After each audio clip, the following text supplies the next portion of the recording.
Само го чекаме тој точен момент за да ви го одземеме животот. Постапете веднаш ако вашата желба е да останете живи. Ние сме терористичка организација која се бори и убива за неправди. И исто така сме подготвени да гинеме за неа. Пишува во заканата до јавниот обвинител Љубомир Јовевски. Писмото е напишано на македонски и англиски јазик, а стигнало до Јовевски од Битола на 17 јануари, бидејќи било адресирано лично до него. Наводните терористи бара да бидат ослободени двајца новинари од гонење кои работат на емисија во Алфа ТВ. Новинарите Горан Момировски и Драган Милосавлевиќ да бидат ослободени, бидејќи се новинари кои се со највисоки еминентни заслуги и имаат астрономска поддршка на секаде низ државата, кои се борат и ќе ги бранат до последна капка крв, бидејќи го представуваат и се гласот на македонскиот народ. Љубомир Јовевски, ослободете ги еднаш, ослободете ги од сите обвиненија, бидејќи се невини за какво било злосторство, или Љубомир Јовевски, ќе те убиеме многу брзо.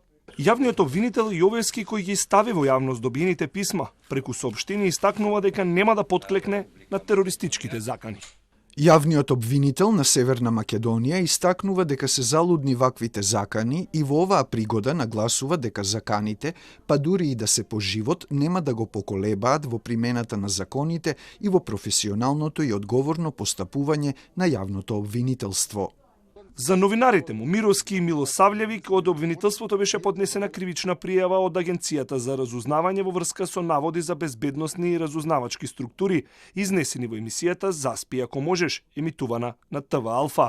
Тие во ноември лани беа повикани и да дадат исказ. Меѓутоа, веќе наредниот месец, предметот според денешното соопштение од обвинителството бил запрен, бидејќи надлежниот обвинител сметал дека нема место за јавно обвинителско постапување. Им стојам на располагање на институциите доколку сметаат дека има потреба од такво нешто. Иако подвлекувам од моја страна нема ниту директна, ниту индиректна инволвираност во немилиот настан, им порача на терористите институциите новинарот Драган Милосавлевиќ. Не знам кој и со какви мотиви го испратил писмото со закани до обвинителот Јовевски, во кое е спомнато и моето име, но силно го осудувам овој чин бидејќи цврсто верувам дека во нашиот општествен живот нема простор за насилство од каков било тип. Ги повикувам истражните органи што побрзо да го разрешат случајот, за да не останат сомнежи во јавноста и смело да се запре секој обид за внесување немир и чувство на несигурност. Освен Јовевски, на мета на заканувачи седмица пред Нова година се нашла и обвинителката од Оделението за борба против организиран криминал Вилма Русковска и бил доделен ултиматум да ги гони тогашниот премиер Зоран Заев и неговиот брат Вице Заев. Рокот дека ќе биде убиена е истечен, а полицијата трета недела работи на пронаоѓање низ праќајот на заканите. Заедничко за двата случаи е користење на англискиот јазик и праќање на писмата по пошта со измислени имиња, презимиња и адреси.